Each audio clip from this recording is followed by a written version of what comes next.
नमस्कार दोस्तों, एग्जाम गुरु में आपका स्वागत है। दोस्तों इस क्लास में हम लोग देखने वाले हैं Uttar Pradesh power corporation limited UPPCL JE electronics के प्रीवियस ईयर के कुछ इंपॉर्टेंट क्वेश्चन।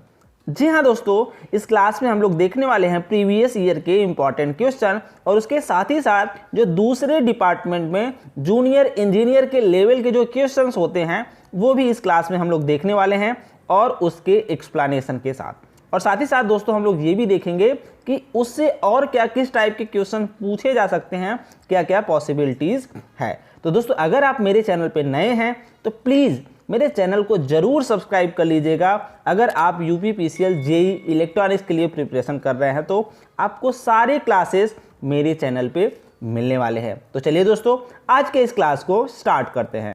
दोस्तों पहला क्वेश्चन आपके स्क्रीन पे दिख रहा होगा, the data transmission rate of a modem is measured in. दोस्तों मॉडेम का फुल फॉर्म होता है modulator and demodulator. Modulator and demodulator होता है फुल फॉर्म मॉडेम का।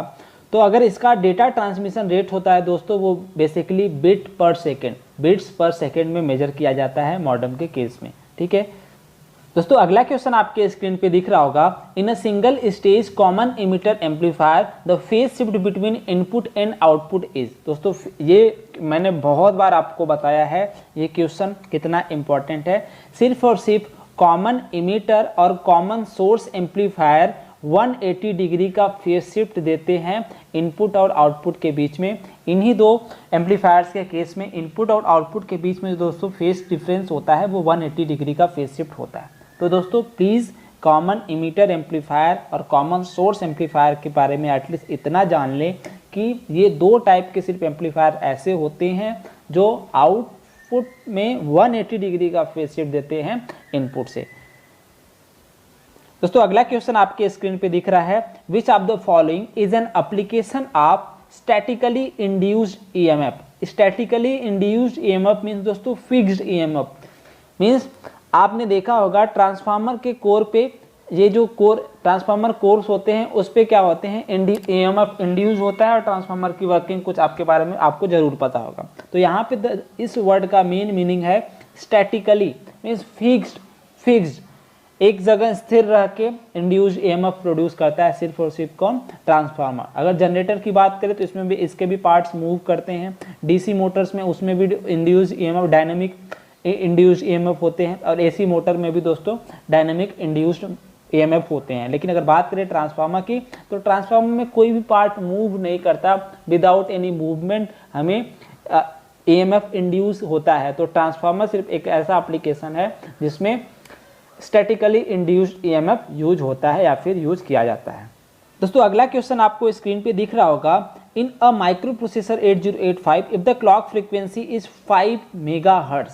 ठीक है, अगर क्लॉक फ्रीक्वेंसी कितनी है दोस्तों 5 मेगाहर्ट्ज तो कितना टाइम लगेगा इस इंस्ट्रक्शन को एग्जीक्यूट होने में। दोस्तों इसका आंसर आपको पता है, आप कैसे कैलकुलेट करते हैं ये भी पता है, नहीं पता है तो कोई बात नहीं, मैं फिर से आपको बताता हूँ। लेकिन अपने माइक्रो प्रोसेसर की क्लास में मैंने बहुत ही आसानी से बताया था। अब इसका क्लॉक फ्रीक्वेंसी आपको पता है 5 मेगाहर्ट्ज, तो यहाँ से इसका टाइम पीरियड निकल जाएगा 1/5 मेगाहर्ट्ज। ठीक है, ये हो गया टाइम पीरियड। टाइम पीरियड हो गया दोस्तों। तो अब इसका आप 18t दिया हुआ है तो 18 मल्टीप्लाइड बाई 1/5 इंटू 10⁶। यहाँ से दोस्तों इसको आप कैलकुलेट करेंगे आपको आंसर मिल जाएगा 3.6 माइक्रोसेकेंड। ठीक है, तो ऐसे इसका कैलकुलेट किया जाता है। अब दोस्तों यहाँ पे इन्होंने डायरेक्टली दे दिया है 18t। अब इन्होंने दे देता अगर ये दे देते कि MVI 25H, इसको एग्जीक्यूट होने में कितना टाइम लगेगा। तो सबसे पहले आपको क्या कैलकुलेट करना होगा दोस्तों, ये इसमें कितने मशीन साइकिल्स लग रहे हैं। तो इसमें कितने मशीन साइकिल लगेंगे, एक फेच मशीन साइकिल लगेगा, फेच हो गया। फिर एक डेटा को रीड करेंगे। ठीक है, इसमें क्या करना है, ये इस कंटेंट को एक्यूमुलेटर में तुरंत ही मूव करना है। तो एक फेच मशीन साइकिल लिया आपने, फिर इसको क्या किया, रीड मशीन साइकिल हुआ। तो फेच के लिए 4t स्टेट, रीड के लिए 3t स्टेट, टोटल कितने लग जाएंगे 7t स्टेट्स लग जाएंगे। अब आपको t स्टेट्स पता हो गया, फ्रीक्वेंसी भी पता है, मीन्स टाइम पीरियड भी पता है, तो कितना टाइम लगेगा वो आप बहुत ही आसानी से कैलकुलेट कर सकेंगे। चलिए दोस्तों देखते हैं अगला क्वेश्चन। दोस्तों अगला क्वेश्चन आपके स्क्रीन पे दिख रहा होगा, BH कर्व दिया हुआ है और पूछ रहा है ये किस मटेरियल का BH कर्व है। तो दोस्तों मैंने आई थिंक अपने मैग्नेटिक मटेरियल वाले क्लास में बहुत ही आसानी से आप लोगों को ये बताया था पूरा मैग्नेटिक मटेरियल का कॉन्सेप्ट। अगर आपने नहीं देखा है तो प्लीज़ एक बार आप उसे ज़रूर जाके देख लें।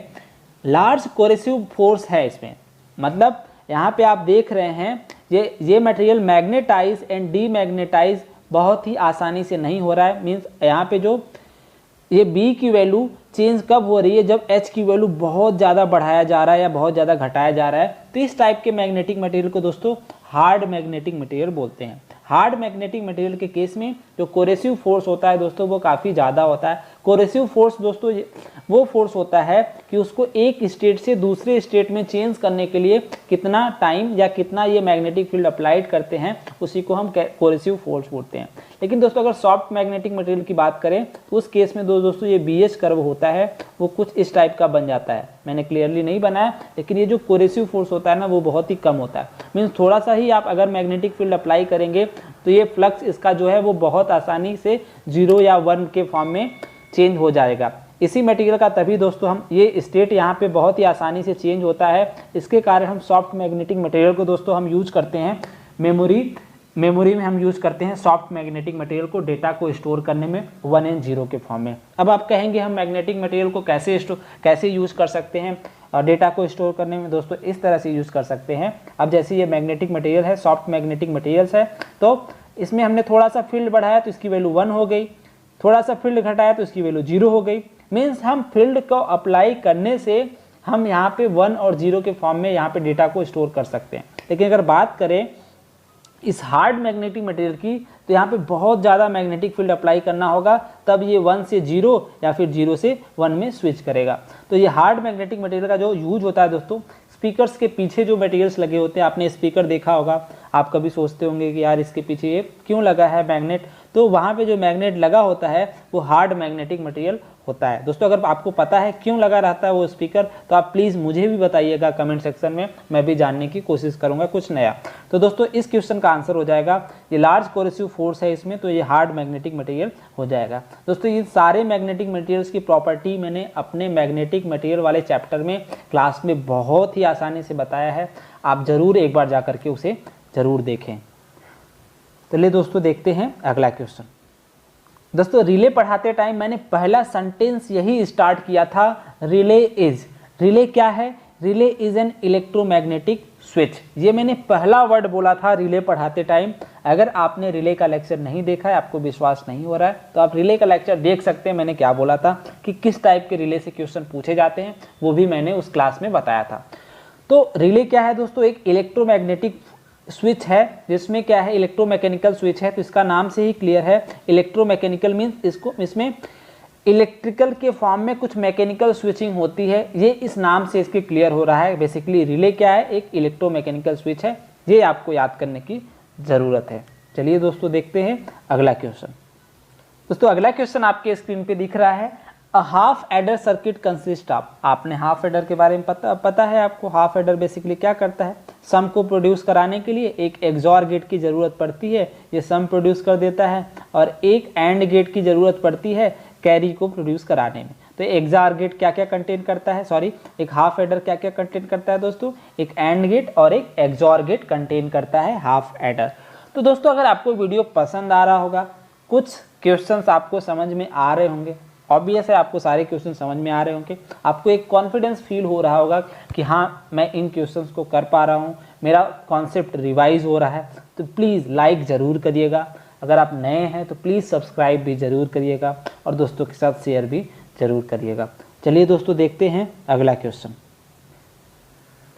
दोस्तों अगला क्वेश्चन आपके स्क्रीन पे दिख रहा होगा, the inductance of a coil depend on turn length area of the coil and.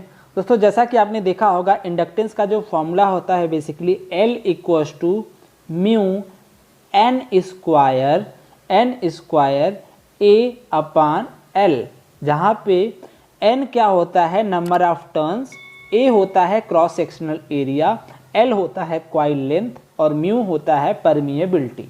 तो आप क्वेश्चन में ऐसा दिया गया है, जो इंडक्टेंस होता है वो लेंथ पे डिपेंड करता है, एरिया पे डिपेंड करता है, और नंबर ऑफ टर्न्स पे डिपेंड करता है। तो नेक्स्ट जो बच रहा है वो क्या है, परमिएबिलिटी।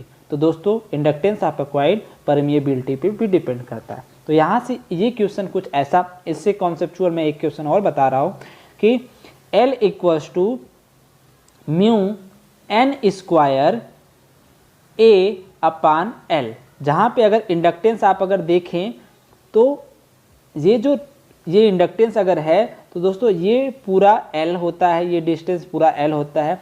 इस कॉइल का जो क्रॉस सेक्शनल एरिया होता है इसको A के जगह पे प्लेस करते हैं, और N जो होता है दोस्तों वो नंबर ऑफ टर्न्स, 1 2 3 4 5 6 7, मीन्स आप यहाँ से ये क्लियर हो रहा है कि इंडक्टेंस की value number of turns, cross sectional area और L पे भी डिपेंड कर रहा है। आपने ये भी देखा होगा L जो है वो इंडक्टेंस जो है वो इन्वर्सली प्रोपोर्शनल है किसके, लेंथ ऑफ कॉइल के, मीन्स जैसा जैसा आप लेंथ बढ़ाते जाएंगे इंडक्टेंस की वैल्यू घट रही है। इस चीज़ को आप नोट करिएगा। बेसिकली लोग थोड़ा सा कंफ्यूज यहाँ पे होके क्या करते हैं, हम ज़्यादा ये इसकी लेंथ की वैल्यू बढ़ाते जाएंगे हमारे इंडक्टेंस की वैल्यू क्या होगी, बढ़ती जाएगी। नहीं, ये आप इसके फॉर्मूला में देख रहे होंगे कि आप अगर लेंथ बढ़ा रहे हैं तो इंडक्टेंस की वैल्यू आपकी घट रही है। एक बात और, सेम मैनर में कैपेसिटेंस का जो फॉर्मूला होता है एप्सिलॉन ए अपान डी, एप्सिलॉन ए अपान डी, जहाँ पे ये होता है area of the plates and D is the spacing between the plates. आपने कैपेसिटर कुछ इस टाइप का देखा होगा, ये पढ़ा होगा, तो इस टाइप के कैपेसिटर्स होते हैं। ये एरिया होता है उसका, और ये डी होता है इन प्लेटों के बीच का डिस्टेंस। तो यहाँ पे जब भी पूछा जाए कैपेसिटेंस किस पे डिपेंड करता है, एप्सिलॉन ए अपान डी, ये 3 फैक्टर्स पे डिपेंड करता है कैपेसिटेंस। तो इस पे भी क्वेश्चन पूछे जा सकते हैं। दोस्तों अगला क्वेश्चन पूछा गया, बहुत ही बेसिक क्वेश्चन है। The radix of an octal system is, octal system का रेडिक्स क्या होगा, आपको पता होगा बाइनरी सिस्टम का रेडिक्स जो होता है वो 2 होता है, और ऑक्टल का दोस्तों होता है 8, और हेक्साडेसिमल का होता है 16, हेक्साडेसिमल का होता है 16। तो जी आपको पता है, तो इसका आंसर दोस्तों क्या हो जाएगा, ऑक्टल सिस्टम का जो रेडिक्स होता है, रेडिक्स मीन्स बेस, कितने डिफरेंट नंबर ऑफ सिंबल्स आप यूज कर सकते हैं वही रेडिक्स कहलाता है, वही बेस कहलाता है। तो ऑक्टल नंबर सिस्टम का जो बेस होता है दोस्तों वो 8 होता है। दोस्तों अगला क्वेश्चन आपके स्क्रीन पे दिख रहा होगा, when an alternating supply is given to purely inductive load. Purely inductive load के केस में दोस्तों मैंने आपको बताया था कि दोस्तों L का जो इक्वेशन होता है इंडक्टेंस का होता है L, अगर हम यहाँ पे देखें V इक्वल्स टू होता है L di/dt, di/dt ये फॉर्मूला होता है इंडक्टेंस के केस में। या फिर आप ये कह सकेंगे दोस्तों इंडक्टेंस के केस में जो वोल्टेज होता है वो सडन चेंज नहीं होता इंडक्टेंस के केस में। ठीक है, ये पॉइंट आपको क्लियर हो रहा होगा। इंडक्टेंस के केस में, सॉरी मैंने उल्टा बताया आपको, इंडक्टेंस के केस में inductance does not allow sudden change of current. Inductance क्या करता है, सडन चेंज अलाउ नहीं करता करंट का। लेकिन कैपेसिटेंस की बात करें तो capacitance does not allow sudden change of voltage. Capacitance के केस में जो वोल्टेज होता है वो ग्रेजुअली डिक्रीज करता है। सेम मैनर में इंडक्टेंस के केस में भी वोल्टेज ग्रेजुअली डिक्रीज या इंक्रीज करता है, वो सडन चेंज नहीं होता। तो दोस्तों आपने देखा कि वोल्टेज करंट क्या होता है, वो सडन चेंज नहीं होता, मतलब वो क्या कर रहा है, लैग कर रहा है, पीछे रह जा रहा है। किससे, वोल्टेज से। किसके केस में, इंडक्टेंस के केस में। तो जो वो लैग होने का जो फेज होता है वो 90 डिग्री होता है इंडक्टेंस के केस में। ठीक है, तो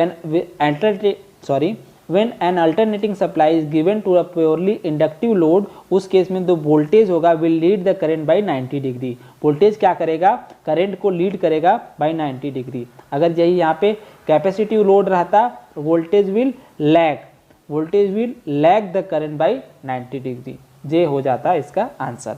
दोस्तों देखते हैं अगला क्वेश्चन।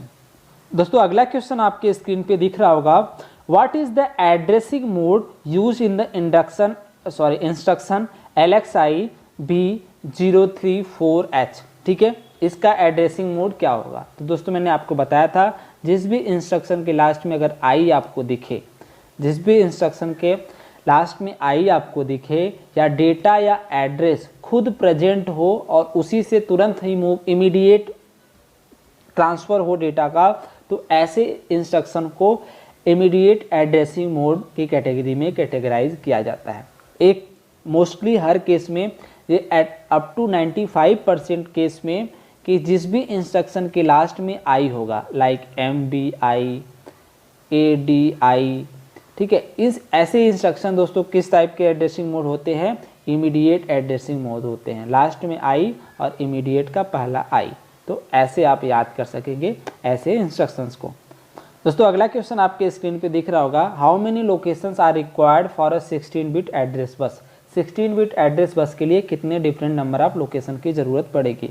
अब दोस्तों अगर 16 बिट एड्रेस बस की बात करें तो मीन्स इसके पास कितने एड्रेस बसेस है 16, तो इसका टोटल नंबर ऑफ लोकेशंस या मेमोरी की साइज वही बताता है। तो 2 टू द पावर कितना हो जाएगा 16, means 64K। 64K is the total number of location which is required to store the data with the 16 bit address line, जिसका आंसर आपको पता होगा कैसे कैलकुलेट किया जाता है। ये सब चीज़ें मैंने आप लोगों को माइक्रो प्रोसेसर क्लास में बहुत ही डिटेल से बताया है। दोस्तों अगला क्वेश्चन आपके स्क्रीन पे दिख रहा होगा, name the region in which gallium arsenide LED emits radiation. ठीक है, तो गैलियम आर्सेनाइड मटेरियल से अगर एलईडी दोस्तों बनता है तो वो इंफ्रारेड रीजन में लाइट्स को इमिट करता है, जिसको हम अपनी आंखों से नॉर्मल आईज से नहीं देख सकते। लाइक आपके रिमोट में अगर आपका टेलीविज़न और डिस्क के रिमोट्स होते होंगे, उसमें एक एलईडी लगा होता है, वो आईआर एलईडी होता है। कभी भी आप उसे ऑन करिएगा और अपने आप मोबाइल के कैमरा से देखने की कोशिश करिएगा तो वो जलता हुआ दिखेगा। अगर आप बटन प्रेस करेंगे तो वो एलईडी जलेगी और वो हम अपने नॉर्मल आई से नहीं देख सकते। तो अगर गैलियम आर्सेनाइड मटेरियल से बना है एलईडी तो वो इंफ्रारेड रीजन में लाइट को प्रोड्यूस करेगा। अब दोस्तों यहाँ पे क्वेश्चन एक और बनता है, ये गैलियम आर्सेनाइड जो है होता है दोस्तों, ये direct band gap semiconductor material होता है, क्योंकि direct band gap semiconductor material ही सिर्फ लाइट इमिट करती है। और अगर indirect band gap semiconductor material की बात करें तो वो जो फोटोन को रिलीज करती है वो हीट के फॉर्म में रिलीज करती हैं। ठीक है, तो ये होता है gallium arsenide direct band gap semiconductor material, इसको आप याद रखिएगा। और दोस्तों इस टाइप